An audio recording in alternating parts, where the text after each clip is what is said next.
प्रश्न मेरे पास भरपूर आ चुके हैं। मैं कोशिश ये करूंगा कि जो प्रश्न एक बार उत्तर आ गया उसको दोबारा नहीं दूंगा। हो सकता है किसी व्यक्ति ने वो प्रश्न रिपीट किया। ज्यादातर प्रश्न जो हैं वो रोगों से संबंधित हैं। इस रोग में क्या करें, उस रोग में क्या करें। तो सबसे पहला प्रश्न जो मैं सबसे आसान मानता हूं,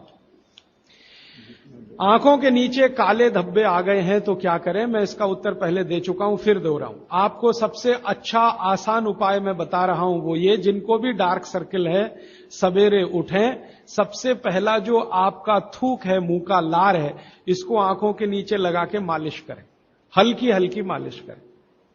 आपके सारे डार्क सर्कल खत्म हो जाएंगे। और ये जो सुबह का मुंह का लार है, इससे आप अपने त्वचा रोग भी ठीक कर सकते हैं। खाज है, खुजली है, दाद है, सोराइसिस है, इचियोसिस है, एक्जिमा है, हर जगह इसको अप्लाई करें और हल्की हल्की मालिश करें। कोई कहेगा कि बहुत ज्यादा शरीर में है तो इतना तो थूक बनता ही नहीं है और पूरे शरीर पे लगाना पड़े तो ऐसी स्थिति में आप मुझे व्यक्तिगत रूप से शाम को 4 बजे मिलें। मैं आपको एक ऐसी दवा बता दूंगा या लिखा दूंगा जो थूक भी बढ़ा देगी और आपकी शरीर की खाज, खुजली, दाग, धब्बे सब मिटा देगी। वो व्यक्तिगत है।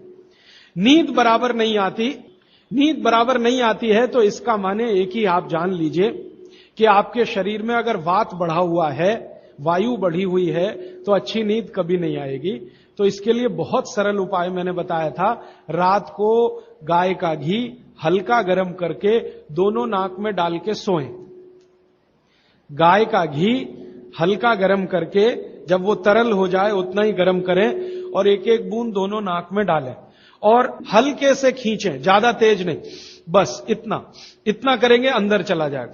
बहुत खींचने की जरूरत नहीं, क्योंकि आगे चला जाएगा, जहां नहीं जाना चाहिए वहां भी चला जा सकता है। तो हल्का खींचकर छोड़ दें और सो जाएं, भूल जाएं। फिर नींद बहुत अच्छी आएगी, खर्राटे बिल्कुल बंद हो जाएंगे, स्नोरिंग बिल्कुल खत्म हो जाएगी।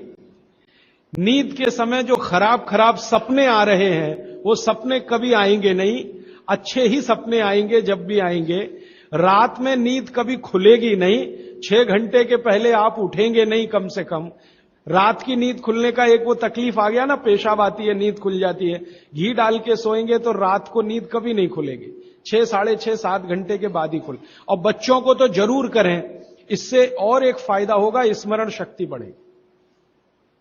ठीक है।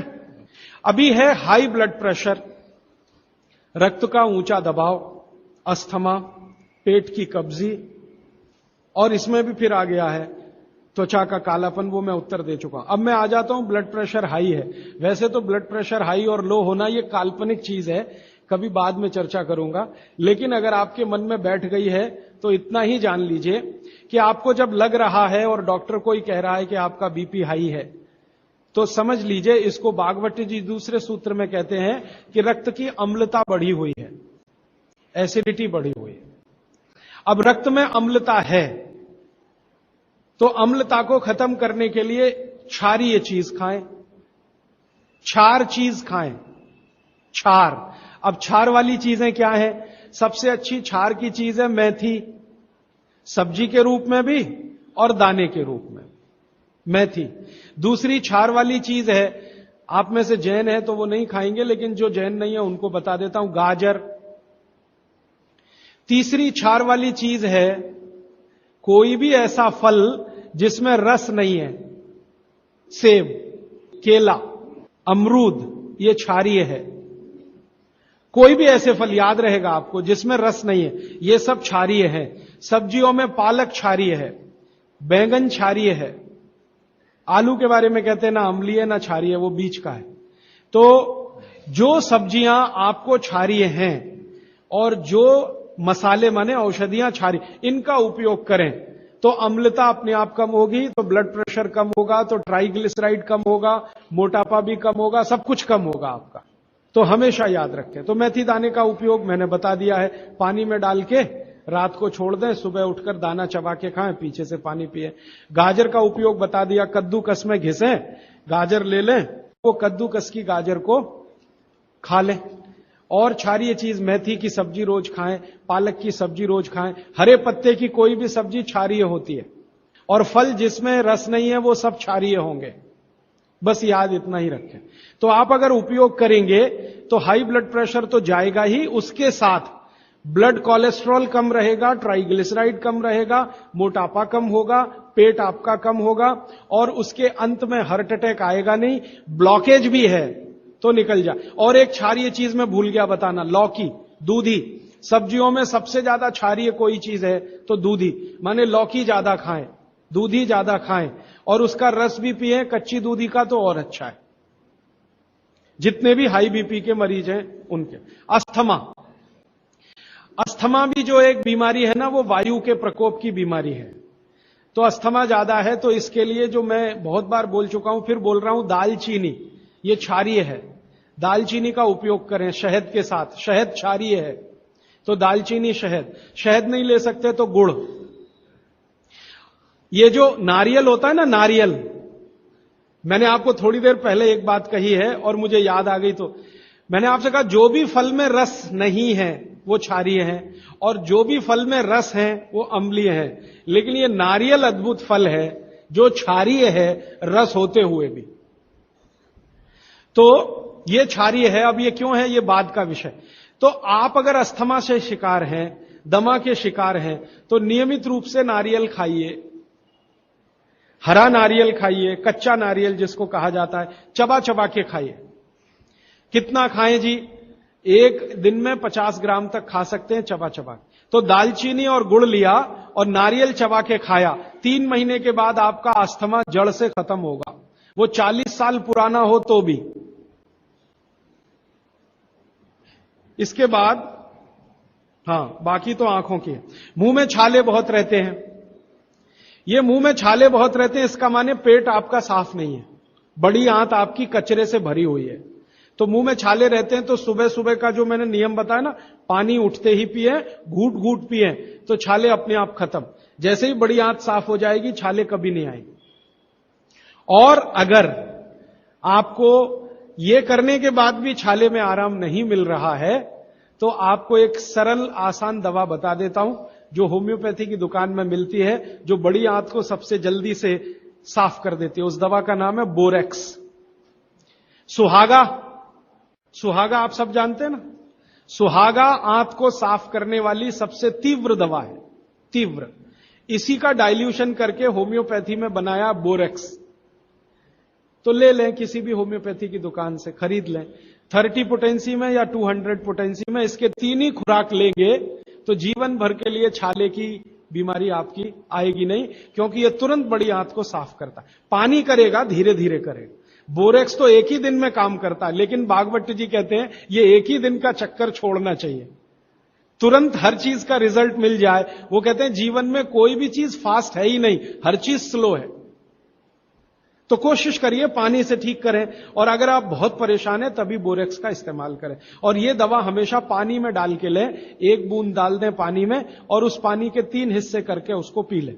1 कप पानी हो, आधा कप पानी हो, 1/4 कप पानी हो। अभी आगे का एक प्रश्न। अच्छा, गाय के मूत्र के बारे में मैंने आपसे कहा था, तो उस पर प्रश्न आए हैं 4-5। गोमूत्र सही गाय का है या उसको कोई बीमारी है? किस तरह की प्रॉब्लम हो सकती है? अगर गोमूत्र सही नहीं है तो उस हाल में क्या करना चाहिए? मैं आपको विनम्रता पूर्वक एक एक्सपेरिमेंट जो हमने किया वो बता देता हूं। गाय को हमने 6 साल जहर खिलाया। एक गाय पर यह एक्सपेरिमेंट हमने किया, 6 साल जहर खिलाया, सबसे खराब जहर खिलाया। उसका नाम है संखिया, अंग्रेजी में कहते हैं आर्सेनिक। तो हमने गाय को दिया, चारे में मिलाकर दिया, बहुत मामूली मात्रा में, क्योंकि हम जानते हैं ज्यादा देंगे तो गाय मर जाएगी। हमें यह देखना था कि ये थोड़ा थोड़ा जहर देते हैं तो उस पर असर क्या आता है। तो 6 साल जिस गाय पर हमने ये प्रयोग किया, वो गाय अभी भी जीवित है, अभी भी जीवित है और स्वस्थ है, तंदुरुस्त है। हमने हर बार उसको संख्या दिया और हर दिन उसके मूत्र में टेस्ट किया, आया कि नहीं आया। क्योंकि ऐसे कहते हैं ना, खाओ तो सब कुछ आने ही वाला है मूत्र में और ब्लड में। तो 6 साल लगातार उसको संख्या खिलाने के बाद भी उसके मूत्र में 1.0000 में चले जाएं, उतना भी संख्या कभी नहीं आया। अद्भुत है ये। अब मुझे पुरानी बात इसमें जोड़नी है। बहुत लोग कहते हैं ना गाय के गले में शंकर भगवान का निवास है, वो शायद शंकर जी ने पी लिया। शंकर जी तो मशहूर है ना खराब से खराब जहर पीने के लिए, तो शायद गले में शंकर जी हैं गाय के, तो वहीं रुका। और सच में हमने ये देखा, इसमें मैं एग्जेजरेशन नहीं कर रहा हूं, आप चाहें तो वो गाय कभी भी आके देख सकते हैं। हमने उसके गले के आसपास महसूस किया 6 साल में एक ब्लू कलर का रिंग बन गया है, ब्लू कलर का, और वहां से ब्लड निकाला, उसको टेस्ट किया तो उसमें पूरा संख्या है, माने आर्सेनिक है। गले के नीचे वो गया ही नहीं, गले में ही रुक गया। शंकर भगवान ने शायद रोक लिया। तो आप बेखटके गाय का मूत्र पी लीजिए। आपके दिल में ऐसा लग रहा है वो कचरा खा रही है, आप चिंता मत करिए, ये कचरा जाएगा नहीं उसके मूत्र तक। भगवान ने उसके शरीर में ऐसी व्यवस्था करके रखी हुई है। लेकिन अच्छा ये होगा आपके दिल और मन की तसल्ली के लिए कि गाय अच्छा चारा खाती हो, साफ सुथरे वातावरण में रहती हो और नियमित घूमने के लिए जाती हो, उसका मूत्र जरूर पिएं, वो सबसे ज्यादा लाभकारी तो है। लेकिन कुछ मजबूरी आ गई, मजबूरी से मतलब मैं समझाना चाहता हूं। आप एक ऐसी जगह रहते हैं जहां गाय कचरा ही खाती है और आपको ऐसी कोई गाय मिल ही नहीं रही है जो शुद्ध चारा खाती हो और बराबर घूमने जाती हो, और आप किसी बीमारी से तड़प रहे हैं, परेशान हैं, और वो बीमारी में आपको गोमूत्र चाहिए ही, तो बिना संकोच के ले लें। उसका हानि तो नहीं करेगा, कुछ फायदा ही कर जाए।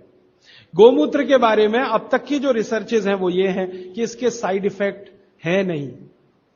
शरीर पता क्या करता है, आपने मूत्र ज्यादा भी पी लिया तो ये शरीर 20 मिनट के बाद उसको पेशाब के साथ अपने आप ही निकाल देता है, रहने ही नहीं देता उसको। तो थोड़ा ज्यादा पी लिया या खराब पी लिया, वो निकल ही जाएगा, जो काम का है उतना ही रह जाएगा। अब गाय का ऐसा बना भगवान ने बनाया है, इसलिए भागवत जी कहते हैं कि ये विशेष तरह का एक जानवर या प्राणी है जो भगवान ने बहुत सोच समझ के बनाया। तो गाय के बारे में इतना। अच्छा, अर्थराइटिस के लिए किसी ने पूछा है, अर्थराइटिस के अब जितने भी प्रश्न आएंगे उनका एक ही साथ ही उत्तर है कि अर्थराइटिस की समस्या अगर बहुत गंभीर है और डॉक्टर आपको कोई ये कह रहा है कि जी ऑपरेशन करा लो, तो हाथ जोड़कर कहता हूं ऑपरेशन तो कभी मत कराना, क्योंकि आप जिस स्थिति में हैं उससे भी ज्यादा खराब हो जाएगी। इस हिंदुस्तान के भूतपूर्व प्रधानमंत्री श्री अटल बिहारी वाजपेयी ने दुनिया के सबसे बड़े डॉक्टर से ऑपरेशन कराया था, नहीं कराया? स्पेशल चार्टर्ड प्लेन भेजकर अमेरिका से उस डॉक्टर को बुलाया, डॉक्टर राणावत, और उसने दुनिया के सबसे अच्छे घुटने कप्स लाकर अटल जी को फिट किए हैं। अटल जी को देख लीजिए आप, पहले तो थोड़ा चल लेते थे, अब तो चलना ही बंद हो गया, सिर्फ व्हील चेयर पे ही रहते हैं, और वो खुद कहते हैं कि मैं पहले से ज्यादा तकलीफ में हूं। तो आप मत करिए। फिर आप बोलेंगे जी क्या करें, डॉक्टर बोलता है ऑपरेशन मत कराइए। आप क्या करें, अर्थराइटिस के लिए जो सबसे अच्छे कॉम्बिनेशन भागवत जी के हैं उनका उपयोग करिए। उसके लिए सबसे अच्छा वो बोलते हैं चूना खाइए, चूना क्षारीय है, अम्लता को कम करता है, ज्यादा अम्लता बढ़े तो अर्थराइटिस होता है, तो चूना खाइए। खाने का तरीका मैंने बता दिया, दही में, छाछ में, पानी में, जूस में, और एक दिन में अर्थराइटिस के पेशेंट 2 ग्राम खा सकते हैं, स्वस्थ आदमी तो 1 ही ग्राम खाए। चूना खाइए, मेथी दाना लीजिए, क्षारीय है। और सबसे क्षारीय चीज जो है वो है हार सिंगार का पेड़। हार सिंगार देखा है? परिजात हार सिंगार, छोटा सफेद रंग का एक फूल आता है और केसरिया डंडी होती है। सफेद फूल और केसरिया डंडी, बहुत तेज खुशबू है, रात को ही खिलता है। रात रानी भी कुछ लोग कहते हैं, हार सिंगार कहते हैं। ये पेड़ के जो पत्ते हैं वो ब्रह्मांड में सबसे ज्यादा क्षारीय माने जाते हैं, जो भी औषधियां। तो इसके पत्ते कहीं भी मिल जाएं, 4-5 पत्ते पीसिए, पीसकर पानी में डालिए, खूब उबालिए। पानी इतना उबालिए कि थोड़ा कम हो जाए, आधा रह जाए, फिर ठंडा कर लीजिए। फिर वही पानी चाय की तरह से चुस्कियां ले लेकर सवेरे खाली पेट पीजिए। मैंने ये देखा है, गंभीर से गंभीर अर्थराइटिस पेशेंट को हफ्ते 10 दिन में ही रिलीफ कर देता है। तो ये कहीं भी मिल जाए।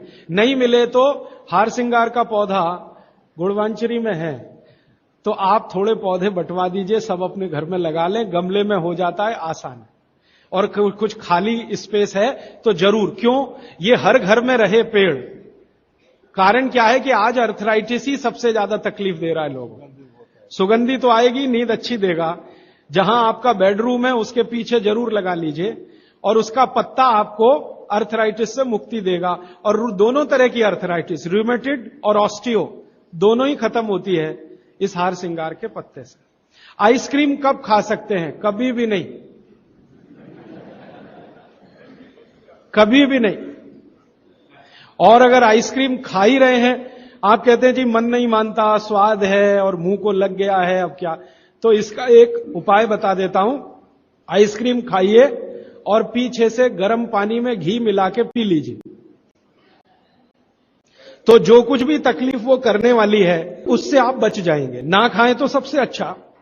दालचीनी सौंठ का काढ़ा ये लोग जरूर पिए, जिनको अस्थमा है, जिनको अर्थराइटिस है, माने वायु के रोग हैं, वो दालचीनी का काढ़ा जरूर पिए, गुड़ मिला के। मूंगफली और तिल जरूर खाएं। भगवान की दी हुई तिल दुनिया की सबसे अद्भुत वस्तु है। मैं तो आपको कहता हूं, जिंदगी भर मोटापे से बचना है, हार्ट अटैक से बचना है, आपको अर्थराइटिस से बचना है, तो रोज खाने के बाद तिल खाएं, चबा चबा के। काला तिल मिले तो बहुत अच्छा, नहीं तो सफेद ही खाएं। और आप जहां रहते हैं यहां के लिए तो बहुत ही अच्छा, मद्रास जैसे एरिया के लिए। एसिडिटी कम करने के लिए क्या करें? अम्लीय चीज ना खाएं, क्षारीय चीज ज्यादा खाएं, एसिडिटी कम होगी। और पानी घूट घूट पिए, 1-1.5 घंटे के बाद पिए, सुबह उठते ही पानी पिए, एसिडिटी सबसे पहले खत्म होगी। और आखिरी दवा जो सबसे प्रभावी है, जिनको भी एसिडिटी की बहुत तकलीफ है, खाने के बाद ये जो अजवाइन है ना, अजवाइन, इसको भूने तवे पे और थोड़ा काला नमक मिला के ले लें। मिश्री का सेवन बहुत अच्छा है, चीनी से बहुत अच्छा, लेकिन गुड़ से थोड़ा कम अच्छा। मिश्री चीनी की तुलना में तो बहुत अच्छी है और गुड़ से कुछ कम अच्छी है। तो चीनी छोड़ रहे हैं तो मिश्री पे चले जाइए, मिश्री छोड़कर गुड़ पे आ जाइए। हाँ, एक किसी ने सवाल पूछा है कि आप कौन सी जगह पे परमानेंट मिलते? मैं परमानेंट कहीं नहीं मिलता। लोग जो है ना मुझे कहते हैं कि राजीव दीक्षित रेल आश्रमी है, माने हर दिन ज्यादा से ज्यादा मैं रेल में मिलता हूं। तो परमानेंट मिलने के लिए एक केंद्र है, आपको उसका पता किताब में है, वो आप ले लीजिए, फोन नंबर। वहां आप कोई भी चिट्ठी भेजेंगे, मैं जहां भी रहता हूं मेरे पास आ जाती है। और ये करेंगे तो मैं हर जगह खोल खोल के मेरा मेल बॉक्स चेक करता रहता हूं। तो वो पता जो वर्धा सेवाग्राम का है, भारत पीठम 10 जोतवानी लेआउट, सेवाग्राम रोड, सेवाग्राम, जिला वर्धा, महाराष्ट्र, ये मेरा परमानेंट केंद्र है। वहां आप पत्र भेज सकते हैं, फोन भी कर सकते। वहां फोन कभी भी करें तो पता चल जाएगा मैं कहां हूं। और मेरा मोबाइल नंबर आप सबको मैं चाहूं तो लिखा देता हूं, 9422 03599 9422 03599, ये मेरा मोबाइल नंबर है। और ईमेल एड्रेस है rajivdixitaba@redixitab@rediffmail.com। और प्रदीप भाई, ये कभी भी आप इनको संपर्क करेंगे तो ये कहीं भी खोज के बताएंगे कि मैं कहां हूं। अभी मेरे पास एक प्रश्न है, वो इस समय के विषय से तो नहीं जुड़ा, लेकिन मैं जोड़ के जरूर उत्तर दे देता हूं। आजकल हमारे घरों में पेप्सी कोक से भी ज्यादा नूडल्स खाया जा रहा है। पेप्सी कोक कम हुआ है पिछले 2-3 साल में, अच्छा हुआ, नूडल्स खाया जा रहा है। तो नूडल्स के बारे में आपको एक जानकारी दे दूं कि सबसे खराब वस्तु अगर खाने की कोई हो सकती है, कचरे में कचरा, तो वो यही है नूडल्स। एक तो मैदे की है, ऊपर से सड़ा हुआ है। 6-7 दिन मैदे को सड़ा के रखा जाए तब नूडल्स तैयार होता है। और इस नूडल्स में टेस्ट लाने के लिए सूअर के मांस का रस मिलाया जाता है। बिना उसके नूडल्स बन ही नहीं सकता। जो मैगी है ना, मैगी या कोई भी नूडल्स, सूअर के मांस का रस, सड़ा हुआ मैदा, 6-6 दिन पुराना, उससे तैयार हुआ है। अब आप तय कर लो, खाना है या नहीं खाना। एक प्रश्न है जिसका उत्तर दे नहीं सकता। किसी ने कहा आज की शिक्षा बहुत बेकार है, वैकल्पिक शिक्षा की बात बताइए। तो समय ज्यादा है, आप मुझे ईमेल करिए, मैं लंबा जवाब दूंगा।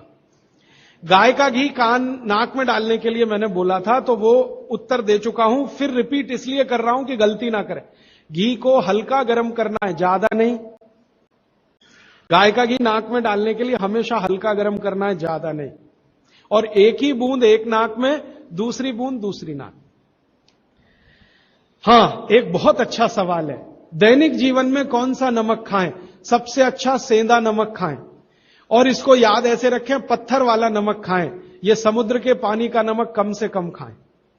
पत्थर वाला नमक एक तो सेंधा नमक है, दूसरा नमक है जो काला नमक है, ये आप ज्यादा उपयोग करें। मेरा तो कहना है कि आज से ही घर में नमक तो तुरंत बदल दें, बदलते ही आपको असर दिखाई दे जाएगा। आपको जो तकलीफ है ना ब्लड प्रेशर की, अर्थराइटिस की, ये नमक बदलने से ही बहुत आराम दे देगी आप। तो सेंधा ही नमक। किसी ने कहा है कि गोमूत्र अर्क लेने में पहले दिन खराब लगा, 3 दिन खराब लगेगा, 3 दिन, चौथे दिन से अच्छा लगेगा। तो छोड़े नहीं उसको, एक दिन खराब लगा छोड़िए मत, दूसरे दिन भी लीजिए, तीसरे। गोमूत्र अर्क है ना, तो 1 चम्मच से ज्यादा मत लीजिए, और गोमूत्र प्योर है तो आधा कप लीजिए। किसी को प्रश्न है कि दिन भर नींद आती रहती है, क्या करें? वैसे तो नींद आए तो अच्छा है, लेकिन दिन भर नींद आए तो अच्छा नहीं है, तो क्या करें? इसका मतलब यह है कि आपके शरीर में एक क्षार बहुत कम है, और यह वही क्षार है जो आपको सबसे ज्यादा मिलता है चूने से। जिनको दिन भर नींद आती है वो चूना खाएं, मट्ठे में मिला के, छाछ में मिला के। नारियल का तेल बालों में जरूर लगाएं। किसी ने पूछा है, लगाएं? जरूर लगाएं। नारियल का तेल आप खा भी सकते हैं, क्योंकि आप चेन्नई में रहते हैं। अगर आप पटना में रहेंगे तो नहीं खा सकते नारियल का तेल, चेन्नई में रहते हैं तो जरूर खा सकते। मालिश करना चाहें जरूर करें। डायबिटीज के लिए क्या करें? डायबिटीज का जो सबसे अच्छा उपाय मैंने बताया था, मेथी दाना और त्रिफला चूर्ण। त्रिफला चूर्ण माने हरदे, बहेड़ा, आंवला, 1, 2, 3 अनुपात वाला त्रिफला चूर्ण 1 चम्मच, मेथी दाना 1 चम्मच, दोनों मिलाकर गर्म पानी में रात को रख दें। सवेरे उठकर इस पानी को पी लें और उसमें जो कुछ है चबा के खा लें। 3-4 महीने नियमित करेंगे, ब्लड शुगर नॉर्मल आने की पूरी संभावना है। और नहीं आए 3-4 महीने में ब्लड शुगर नॉर्मल, तो एक मुझे ईमेल जरूर करें या फोन करें। शुगर खाना नहीं खाना, चीनी बिल्कुल बंद कर दीजिए, क्योंकि यही अकेली चीज है जो पचती नहीं आसानी से। बाकी चीनी छोड़कर कुछ भी खाइए।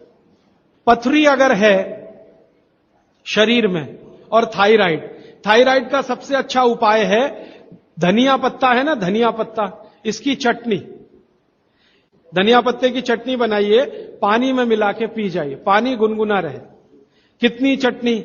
1 चम्मच चटनी, उसमें कुछ डालिए मत, नमक मिर्ची कुछ मसाला नहीं, खाली धनिया पत्ते की चटनी। और जब तक धनिया मिल रहा है तो ये हरे पत्ते की चटनी, धनिया मिलना बंद हो जाए तो सूखा धनिया। ये धनिया जो है ना, थायराइड की सबसे अच्छी दवा मानी जाती है। पथरी जिसको भी है वो चूना कभी ना खाएं, ये याद रखें। कहीं भी शरीर में पथरी है तो चूना कभी ना खाएं। तो फिर क्या खाएं? एक दवा है पत्थर तोड़ दवा, क्या बोलते हैं आप उसको? पाखंड भेद। शोभाकांत जी के यहां वो दवा है, पाखंड भेद, कहीं भी मिल जाएगा। तो आप इसका काढ़ा बना के पिए। ये जो पाखंड वेद है ना, इसका काढ़ा पानी में डाल के उबाल के, और ये दवा आसानी से होम्योपैथी में उपलब्ध है। और इसी दवा का होम्योपैथिक नाम है बर्बेरिस वल्गैरिस। पाखंड वेद का बोटेनिकल नाम है बर्बेरिस वल्गैरिस। ये किसी भी होम्योपैथी की दुकान में मिलेगा। वो पूछेगा कैसे दूं, तो कहना मदर टिंचर में दो। ये कोई भी घर में रखिए आप, बिल्कुल निसंकोच इस्तेमाल करते हैं, साइड इफेक्ट कुछ नहीं है इस दवा का। बर्बेरिस वल्गैरिस मदर टिंचर ऐसा बोलिए, तो ये हल्के गुलाबी रंग की होगी, डार्क कलर की भी हो सकती है। इसकी 10-10 बूंदें 1/4 कप पानी में डालकर दिन में 3-4 बार पिलाएं। 1 महीने 1.25 महीने में सारी पथरी टूटकर निकल जाएगी। और नहीं तो पाखंड वेद जो दवा मिले आयुर्वेद की, उसका काढ़ा बना के 15-20 दिन ले लें। काढ़ा जल्दी तोड़ता है पत्थर को, बर्बेरिस को समय ज्यादा लगता है। पानी में चूना मिला के पी सकते हैं, जरूर पीजिए, पथरी वाले नहीं। दांतों का दर्द, दांतों के दर्द की सबसे अच्छी दवा है लौंग। लौंग इस्तेमाल करिए, लौंग का तेल इस्तेमाल करिए। और दांतों में दर्द हो ही नहीं तो थोड़ा थोड़ा चूना खाते रहिए। और दांतों में दर्द हो ही नहीं तो दातुन करते रहिए, दंत मंजन करते रहिए, पेस्ट बंद कर दीजिए। हां, अभी एक जरूरी प्रश्न आया, शराब और गुटखा छोड़ने के लिए क्या करें? जरूर आप इसको ध्यान से नोट कर लीजिए, ये बहुत लोगों के काम। शराब, गुटखा, तंबाकू, सिगरेट और बीड़ी, ये 5 बुराइयां व्यसन के रूप में हमारे घरों में आई हैं और देश का सर्वनाश किया है। इनके बचने के लिए बहुत अच्छा है, संकल्प शक्ति से बचें तो अच्छा है। भागवत जी कहते हैं किसी भी व्यसन से बाहर आना हो तो संकल्प शक्ति के साथ आइए तो अच्छा है। नहीं है संकल्प शक्ति तो दवा का उपयोग करिए। तो क्या दवाएं हैं आपके पास? सबसे अच्छी दवा है शुद्ध गाय का मूत्र, अर्क नहीं, शुद्ध गाय का मूत्र। दूसरी दवा आपके घर में है अदरक या सौंठ। जिनको शराब से छुड़ाना है, बाहर निकालना है, उनको एक और सौंठ ज्यादा खिलवाइए, रस पिलवाइए अदरक का, सौंठ का काढ़ा बना के दीजिए, गुड़ मिला के दे सकते हैं सौंठ का काढ़ा बना के। और गोमूत्र पीने को बोलिए। नियमित रूप से अगर आधा कप भी गोमूत्र पिया तो 1.25 महीने में शराब छूट जाती। शराब जो पीते हैं, बीड़ी सिगरेट जो पीते हैं, उनके शरीर में एक केमिकल बढ़ जाता है, उसका नाम है सल्फर। और सल्फर को कम करने के लिए सल्फर ही चाहिए। आयुर्वेद में कहा है ना कि विष को विष मारता है, तो सल्फर बढ़ता है। तो सल्फर कम करने के लिए बाहर से सल्फर चाहिए, और बाहर का सबसे अच्छा सल्फर गोमूत्र में है। सर्दी जुकाम, सर्दी जुकाम ज्यादा है, बार बार है, सबसे अच्छी दवा है। आप अगर बच्चों के लिए ले रहे हैं तो कफ दूर करना है उनका, कफ नाशक सबसे अच्छी दवा मैंने पहले दिन बताई थी, शहद है। दूसरी शहद नहीं लेते तो गुड़ है, तो बच्चों को गुड़ दीजिए ज्यादा। एक उनको चूना भी दे सकते हैं, चूना कफ का भी नाश करता है, वात का तो करता ही है, कफ का भी करता, तो चूना दे सकते हैं। गाय का घी नाक में डाल सकते हैं। हल्दी जबरदस्त कफ नाशक है, तो दूध में हल्दी मिलाकर दीजिए। और दूध हल्दी थोड़ा घी मिलाएं तो और भी अच्छा कॉम्बिनेशन है। तो जिनको सर्दी जुकाम बार बार होते हैं उसके लिए। पित्त बढ़ा है तो क्या करें? देशी गाय का घी खाइए। देशी गाय का घी गरम गरम पानी में डालकर पिए तो सब पित्त को शांत करेगा। और दूसरी चीज मैंने पहले बता दी है, अजवाइन और काला नमक, यह भी पित्त बढ़े तो शांत करेगा उसको। एक मेरे पास डिफिकल्ट केस है, ये मुझे व्यक्तिगत रूप से मिले। कोई एक महिला है, उसकी लंबाई लगातार बढ़ रही है। ये मुझे शाम को मिले 4 बजे। बाल उड़ गए तो क्या करें, बाल कम हो गए तो क्या करें, बाल झड़ रहे हैं तो क्या करें? तीनों में एक उपाय है, दही को तांबे के बर्तन में रखें, 5-6 दिन खूब खट्टा हो जाए, हरा हरा हो जाए, तो इसको बालों में मालिश करें। 1 घंटे के बाद बालों को शीकाकाई से धोएं। हफ्ते में 1 दिन जरूर करें। त्रिफला शहद और गुड़ के साथ सबसे अच्छा है, गुड़ के साथ सुबह खाएं, और दूसरा चाहें तो शहद के साथ भी खाएं। त्रिफला को औषधीय के रूप में लेना है, औषधि ऐसी जो धातुवर्धक है, तो सुबह ही खाएं। और त्रिफला को रेचक के रूप में लेना है, माने पेट साफ करे, तो रात को ही खाएं सोने के पहले। बहुत ज्यादा छींकें आती हैं, नाक से पानी गिरता है, थोड़े दिन चूना खिलाएं और गाय का घी नाक में डालें। 15-20 दिन में छींकें भी बंद होंगी, पानी गिरना भी बंद। केवड़ा डालकर जल पी सकते हैं क्या गर्मियों में? केवड़ा एक होता है ना, आयुर्वेदिक औषधि है। केवड़ा डाला हुआ जल सिर्फ गर्मियों में, मार्च, अप्रैल, मई, जून, बारिश जैसे ही शुरू हो केवड़ा वाला जल बंद कर दीजिए। केवड़ा और एक होता है खस, ये दोनों मिलाया हुआ जल गर्मियों में। अर्जुन की छाल लेने का समय सवेरे का, काढ़ा बनाकर दूध में नहीं तो पानी में, शक्कर नहीं मिलाएं उसमें, गुड़ मिलाएं, अर्जुन की छाल। टॉन्सिलाइटिस की रेमेडी, टॉन्सिल्स की सबसे अच्छी रेमेडी हल्दी। हल्दी का दूध बच्चों को रात को पिलाएं, टॉन्सिल नहीं होगा। पिपरमेंट के बारे में किसी ने पूछा है, आप शाम को 4 बजे मिले, मैं थोड़ा विस्तार से बता दूं। यूरिक एसिड अगर शरीर में जमा है तो मैंने आपसे बार बार कहा है क्षारीय चीजें ज्यादा खाएं, एसिड निकल जाएगा। सबसे अच्छी क्षारीय चीज गोमूत्र पी लें, यूरिक एसिड एकदम साफ कर देता है गोमूत्र, लेकिन प्योर गोमूत्र। उड़द की दाल दालों का राजा है, बिल्कुल सही है, लेकिन दही के साथ नहीं। खाली उड़द की दाल खाइए, दालों का राजा है, बिल्कुल सही बात है, दही के साथ नहीं। दही के साथ ये जहर है। सुबह दूध पी सकते हैं, मैंने मना किया है, सुबह जूस पीना है, दोपहर को छाछ और रात को दूध, लेकिन पीना ही है अगर तो आंवले के साथ पिए, ना पिए तो अच्छा, सुबह का दूध ही पीना है तो आंवले के साथ। मोटापा कम करने के लिए उपाय बता दीजिए, आप लिख लीजिए इसको, नहीं तो याद कर लीजिए। जिनको भी मोटापा कम करना है उनको क्षारीय चीजें ज्यादा खानी है। तो मैंने आपसे कहा गाजर खाइए, गाजर नहीं खा सकते, दूध ही खाइए। अब खाएं कैसे? गाजर को कद्दूकस में घिसिए और उसके लच्छे बनेंगे। फिर थोड़ी एक और क्षारीय चीज आपको आजकल उपलब्ध है, सेब। सेब पूरा क्षारीय होता है, तो सेब को कद्दूकस में घिसिए, दोनों बराबर मात्रा में मिला के सुबह पेट भर के खा लीजिए। 3 महीने लगातार खाइए। फिर अगले 3 महीने इसको बैलेंस करने के लिए आंवला खा लीजिए। आंवला 2-3 आंवला रोज मुरब्बे के रूप में या क्या। फिर 3 महीने आंवला हुआ, फिर वापस इस गाजर और इस पे आ जाइए। तो साल भर अगर आप करेंगे तो बहुत आराम से 1/3 वजन तो आपका घट ही जाएगा, हो सकता है किसी का आधा भी हो जाए। ह्यूमन यूरिन के बारे में आपने पूछा, मैंने पहले ही बताया, अगर आप शाकाहारी हैं तो अपने मूत्र का भी इस्तेमाल कर सकते हैं, लेकिन गोमूत्र उससे हमेशा बेहतर है। बच्चे पेशाब करते हैं बिस्तर में, इसके लिए क्या करना? खजूर खिलाइए। खजूर छोटे छोटे टुकड़े काटकर बच्चों को खजूर दूध में डालकर, छोटे छोटे टुकड़े दूध में डालकर उबालिए, खूब उबल जाए, फिर वो दूध पिलाइए, खजूर खिलाइए, तो रात का बिस्तर का पेशाब उनका बंद हो जाए। वो एक प्रश्न है, वो कब्जियत से जुड़ा हुआ है। वो ये कहते हैं कि जल्दी से संडास उतरती नहीं है, क्या करें? रात को त्रिफला चूर्ण खा के सो जाइए, नहीं तो दूध में घी मिलाकर पी लीजिए, ये सबसे अच्छा है। दूध में घी मिला के रात को सोने से पहले पिए तो सवेरे संडास बहुत आसानी से उतरती है और सबसे कम समय में पेट साफ होता है। नहीं तो त्रिफला भी ले सकते। 3 महीने।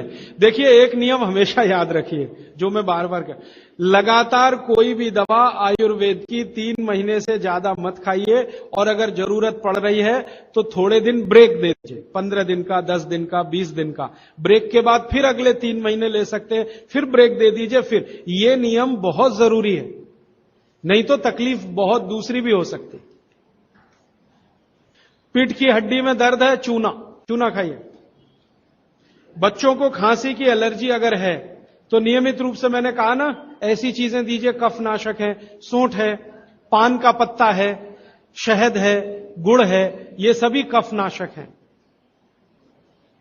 कितनी उम्र के बच्चों को त्रिफला दिया जा सकता है? अगर छोटे बच्चे हैं तो त्रिफला ना देकर आंवला दीजिए, और त्रिफला देने का समय अगर शुरू कर रहे हैं बच्चों को तो थोड़ा 3-4 साल हो जाने दीजिए उनका।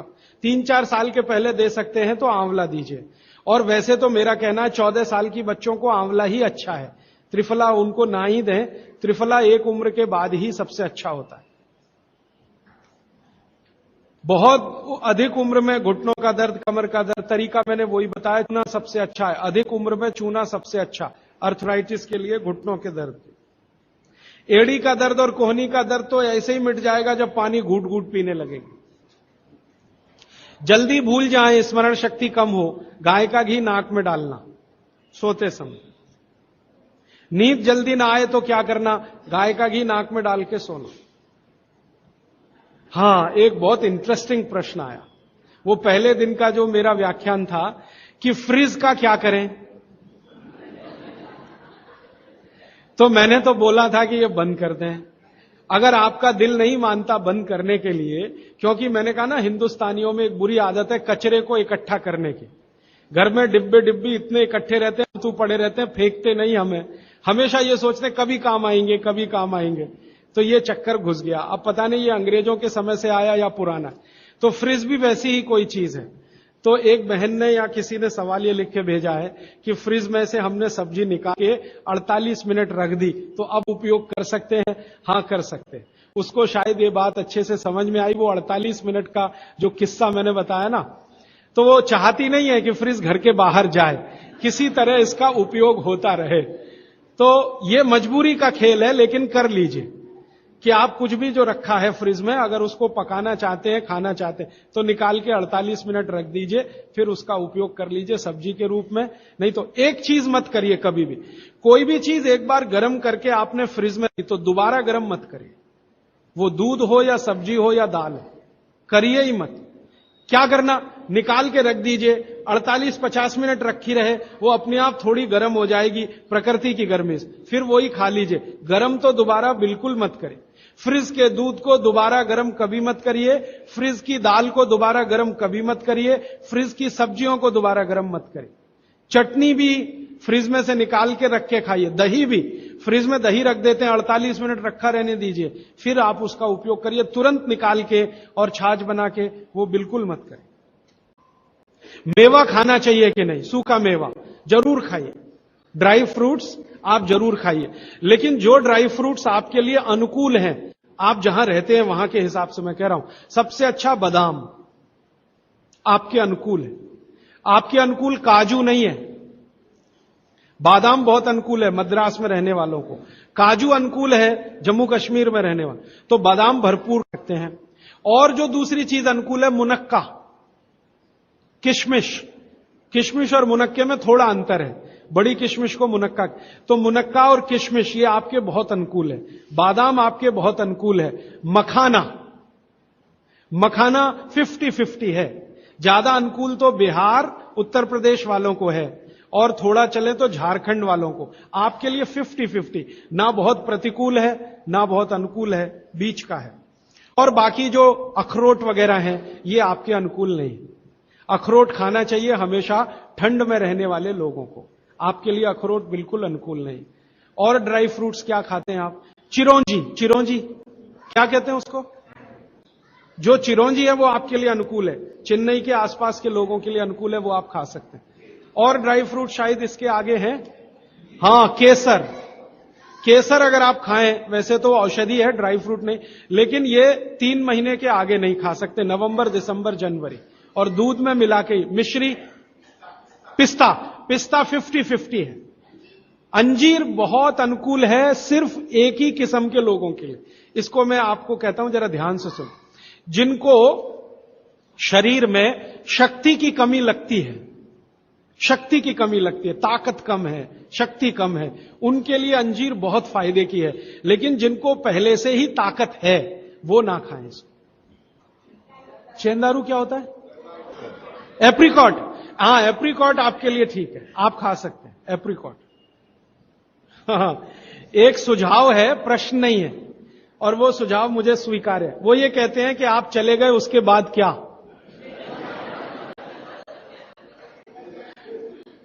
तो उसके बाद ये व्यवस्था या अभियान या ये बातें या ये ज्ञान सतत निरंतर चलता रहे, इसके लिए आपकी मेरी एक छोटी सी कोई एक एडजस्टमेंट हो जाए तो बहुत अच्छा। मैं ये चाहता हूं कि जो कुछ मैंने सीखा वो आप सीख लो।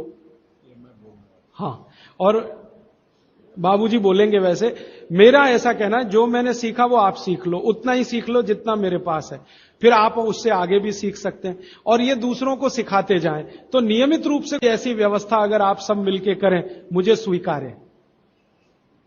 सुबह का पानी तांबे के बर्तन का पी सकते हैं जिनको कब्जियत की बहुत तकलीफ है, लेकिन शरीर में तांबा ज्यादा हो तो वो नहीं पिए। लेकिन सबसे अच्छा जो सम पानी माना जाता है, इसमें आपको कुछ सोचना ही नहीं पड़ेगा, सादा बर्तन का, माने वो पीतल के उसमें रखा हुआ या कांसे के उसमें रखा हुआ, नहीं तो स्टील में रखा हुआ, गर्मी के दिनों में घड़े का, मिट्टी घड़े, तांबे का पानी पी सकते हैं। हां, क्योंकि कुचालक है ना लकड़ी, और तांबा बहुत ज्यादा सुचालक है। एक होता कंडक्टर और एक बैड कंडक्टर। तांबा सबसे बड़ा कंडक्टर है और लकड़ी सबसे बड़ा बैड कंडक्टर है। तो ये अगर आपने तांबा पिया माने, तो अर्थ के साथ जो कांटेक्ट है ना नंगे पांव, तो वो खत्म करेगा आपको। इसलिए पांव में चप्पल रहे, लकड़ी के पट्टे पे खड़े रहें, प्लास्टिक की चप्पल पहन के हो, रबर की चप्पल पहन के हो, तभी तांबे के बर्तन का पानी पीना। केन वाटर, बहुत लोग आजकल केन वाटर पी रहे हैं, ऐसा प्रश्न आया, तो ये क्या अच्छा है? बिल्कुल अच्छा नहीं। तो आप बोले फिर क्या करें? आपके घर जो पानी आ रहा है टैप वाटर, इसको खूब अच्छे से उबाल लें, उबाल कर इसको रख लें, फिर उसी को पिएं। ये केन वाटर से 1000 गुना अच्छा है। केन वाटर पता है क्या है? ये पानी को शुद्ध करने के लिए ब्लीचिंग करते हैं उसकी। उस ब्लीचिंग में क्लोरीन इस्तेमाल होता है, फ्लोरीन इस्तेमाल होता है, और वो फिर शरीर में जाए तो बहुत खराब है। और केन वाटर का टेस्ट सादा पानी से बिल्कुल अलग होता है। तो केन वाटर से 1000 गुना अच्छा है टैप वाटर, लेकिन उबाल कर रखा गया। हां, एक सवाल आ गया है जो अब तक किसी ने नहीं पूछा। शायद आपको पूछने के लिए मन में तो होगा, लेकिन आपने क्यों नहीं पूछा? महिलाओं से संबंधित ये सवाल है, मेंसेस पीरियड का। 2 सवाल आए हैं। एक तो यह है कि व्हाइट डिस्चार्ज बहुत हो तो क्या करें? तो इसके लिए आप ऐसा करिए, एक आयुर्वेद की दवा इस्तेमाल करिए, उसका नाम है शतावरी। शतावरी कहीं भी मिलती है आयुर्वेद की दुकान पर। शतावरी चूर्ण के रूप में ले लीजिए। इस शतावरी चूर्ण को दूध में मिला लीजिए और रात को जरूर पीजिए। दूध हल्का गर्म रहे, और शतावरी डाल के दूध उबाल भी सकते हैं, फटता नहीं। शतावरी, जिनको भी व्हाइट डिस्चार्ज की समस्या है, शतावरी। और दूसरी कि जब भी मेंसेस पीरियड आता है बहुत दर्द होता है, तकलीफ होती है, इचिंग बहुत होती है, तरह तरह की खुजलियां होती है शरीर में, गुस्सा बहुत आता है, चिड़चिड़ापन वगैरह वगैरह। तो आपका जब भी मेंसेस पीरियड होता है तो आपके शरीर में वायु बहुत बढ़ी हुई है, पित्त भी थोड़ा बढ़ा हुआ रहता है। इसका बहुत आसान उपाय मैं बता देता हूं, भागवत जी का है, मेरा नहीं। वो ये कहते हैं कि मेंसेस पीरियड में सब कुछ ठीक रहे, समय से आए, समय से जाए, ज्यादा रक्त ना निकले और कम भी ना हो, इस सब चीज ठीक रखे के लिए गरम गरम पानी में, जो इतना गरम हो जैसे चाय होती है, घी मिला के पिए। गरम गरम पानी में, खूब गरम पानी में, गाय का घी आपके घर है तो बहुत अच्छा, नहीं तो कोई भैंस का भी चलेगा, 1 चम्मच मिलाएं, आधा गिलास खूब गर्म पानी खौलता हुआ घी मिला दें, थोड़ा पीने लायक हो जाए उतनी देर रखें, फिर उसको चुस्कियां ले लेकर पिएं। अगर आपका मासिक 5 दिन चलता है, 4 दिन चलता है, 3 दिन, दिन से मतलब नहीं, जितने दिन चलता उतने दिन। कितनी बार पी सकते हैं? दिन में 2 या 3 बार पी सकते हैं। तो अगर आपने ये शुरू किया तो सब कुछ आपका नॉर्मल हो जाएगा, सब कुछ। मेनोरेजिया है तो ठीक होगा, मेट्रोरेजिया तो ठीक होगा, सब ठीक हो जाएगा। मैं ज्यादा नहीं कहना चाहता, आप सब समझदार हैं। हर चीज आपकी दुरुस्त और तंदुरुस्त रहेगी। डिस्चार्ज व्हाइट है तो शतावरी लेना है, और पानी में घी मिला के, किसी भी दूसरी प्रॉब्लम के लिए, मेंस पीरियड, ये घी पानी मेंसेस पीरियड में ही पिए। इसको ध्यान से सुनो। मेवा से वेट बढ़ता है, काजू को छोड़कर किसी भी मेवा से वेट नहीं बढ़ता। काजू ही है जो वजन बढ़ाता है, बाकी कोई भी सूखा मेवा वजन नहीं बढ़ाता। मुंह से बदबू आती है तो समझ लो पेट साफ नहीं है, तो रात को त्रिफला खा के सो, नहीं तो दूध और घी मिला के पियो, सुबह उठते ही पानी पी लो, मुंह की बदबू बंद। हाथ पैर सुन्न हो जाते, मतलब चूना खाते रहिए। हां, अब ये एक सवाल ऐसा है कि चूने से जीभ फट जाती है, तो आप चूना अगर सीधे जीभ पे खाएंगे तो फटेगी, पानी में डालकर खाएंगे कभी जीभ नहीं फटेगी, दही में डालकर खाएंगे नहीं फटेगी, मट्ठे में पिएंगे तो नहीं फटेगी, जीभ पर चाटेंगे चूना तो जरूर जीभ फटेगी। टीबी पेशेंट है, ट्यूबरकुलोसिस, तो आप जरूर उनको गोमूत्र पिलाइए। अगर खाली गोमूत्र, शुद्ध गोमूत्र, अर्क नहीं, खाली गोमूत्र आपने पिला दिया तो 3 से 4 महीने में टीबी जड़ से ठीक होती है। दही में, या तो छाछ में, या तो पानी में, नहीं तो पान में। चूना ये पान में जो खाते हैं वो ही। और 5 मिनट रुकिए, मैंने मेरा कंक्लूड किया है, लेकिन ये आज के लिए है, जिंदगी के लिए ये कंक्लूजन नहीं है, ये तो रास्ता अभी खुला है जिंदगी के लिए।